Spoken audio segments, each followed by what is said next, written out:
Anyway, it's just a little crossroads. Look on your down. map, you'll find it, or Google it.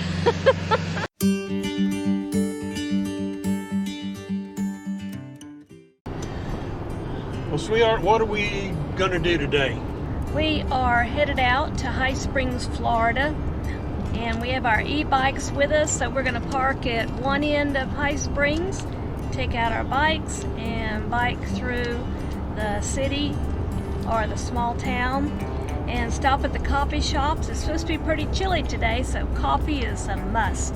So yeah, we're staying at Branford, which is only about 15-20 miles from High Springs, and we've driven through High Springs a lot but never really stopped to visit. So we'll be carrying you along with our adventures. Taking you along. So we will be taking you along with our adventures. As we rode through High Springs, we were amazed to see up close all of the old vintage houses we had passed by many times before. Some were residences, some were places of business, and some were churches, and some were even downright spooky. And when it was time for lunch, we stopped at a small cafe and had soup and coffee to warm our chilled bones. We also saw an old Episcopal church, the Women's Club, and the High Springs Playhouse, a local theater. I'll send her my heart covered as a gift, and hope that you'll take it into.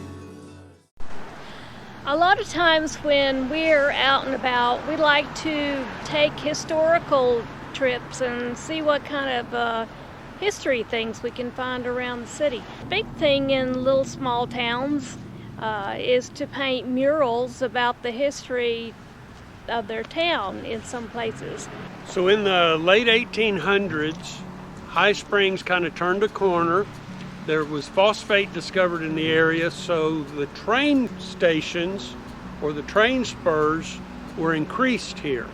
And because of the river, the Santa Fe and the Swanee River that are close to here and going down to the Gulf, it became a transportation spur. High Springs opened up machine shops to repair the trains, repair the ships, and they could bring the boats up as far as the Santa Fe and load the trains and then go from there.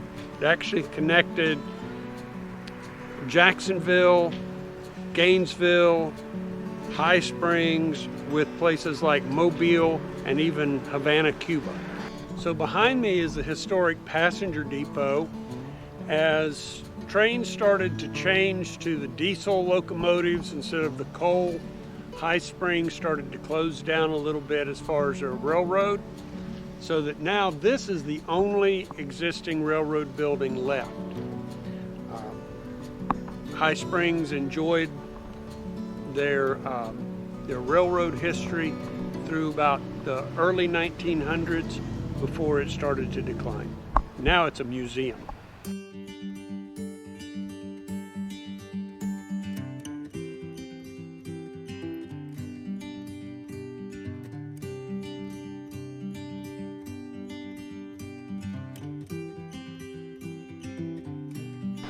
Well, it's raining a little bit right now, so that's why we got my hoodie on, light rain.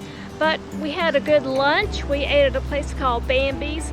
I had the 13 bean chili, which was good. Now, Bambi's is a vegan and mostly gluten-free establishment. So it was a little bit different from what we would normally eat, but it was pretty good. It's a little bit pricey, but like you said, the food was really good. Then after that, we went into a couple of antique stores and we bought some vintage stuff. So we've had an enjoyable time here in High Springs today. It's just a little crossroads on 27 and 41. Okay. But it was a good day, so we're going to try to get back on our bicycles, get down to our truck, and bring it back up here and collect our treasures that we found. Vintage treasures. So, if you like this video, just give us a thumbs up, Subscribe to our channel, Go with the Flow Couple. And as we always say, Bye, bye y'all.